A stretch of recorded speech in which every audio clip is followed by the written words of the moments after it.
এই যে বুড়ো, তিন নাম হয় দিদি শ্বশুর মশাই। তুই আগে আমায় কি বললি? কই কিছু বলিনি তো। তুই ভেবেছিস আমি শুনিনি? তুই আমাকে বুড়ো বলিসনি? এই দেখো, তিন ছেলের বাপের কিরম 25,000 শখ, মাথায় এত বড় একটা টাক। বুড়ো বলবো না তো কি, ছোড়া বলবো? তুই এ বাড়িতে এসছিস কেন? বুড়োর মুখে হাসি ফোটাতে। কি বললি? এতক্ষণ বলেছি, এবার দেখাচ্ছি।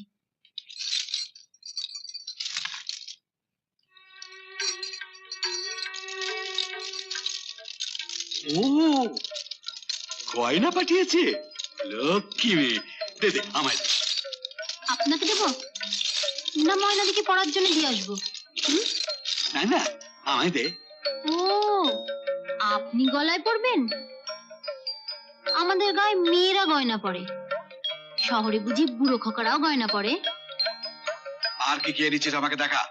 কি হ্যাংলা শ্বশুর রে বাবা, গয়না দেখলে মেয়েরাও এমন হ্যাংলামি করে না। নিন, এটা আগে পরে নিন, তারপর কানে একটা দুল, হাতে চুড়ি, তারপর নাকটা ফুটো করে একটা নত পরিয়ে দেবো। ফালতুমি না করে কি কি গয়না এনেছিস আমায় দে, আমি ওজন করি আনি। ওজন যে করাবেন, কাছাকাছি কয়লার দোকান আছে তো? কয়লার দোকানে গয়না ওজন? হ্যাঁ, প্রথমে গয়নাগুলো পরিয়ে আপনার ওজন করব, তারপর গয়নাগুলো খুলে আবার আপনার ওজন করব, তাহলেই গয়নার ওজন বেরিয়ে যাবে। আপনার যা চেহারা, তা কয়লার দোকানে দাড়িপাল্লা ছাড়া ওজন করা যাবে না। দেখ পূজা, এটা তোদের গ্রাম নয়। তাই আপনি বেঁচে গেলেন, নইলে এই কাপটা দিয়ে আপনার টাকটা ফাটিয়ে দিত। তুই কাপ এনেছিস কেন? আপনার জন্য গয়না এনেছি, আর আপনার বড় বৌমার জন্য কাপ। এই নিন আপনার গয়না।